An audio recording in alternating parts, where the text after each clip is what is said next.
Tránh cái kia.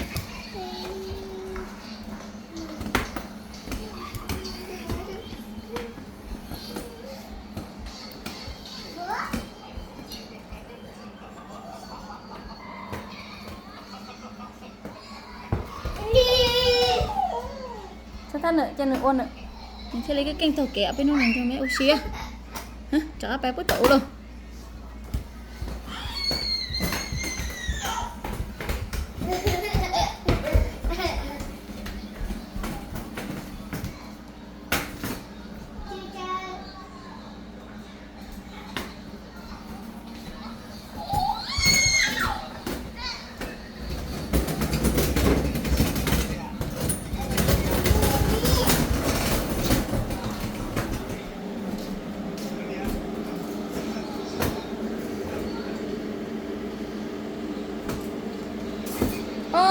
Có sẽ dầu cơ bố.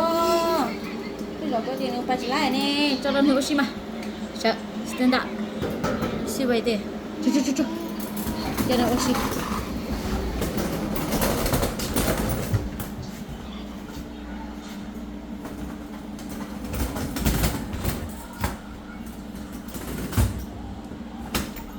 Nó, chỉ lấy lượt. Đầu luôn.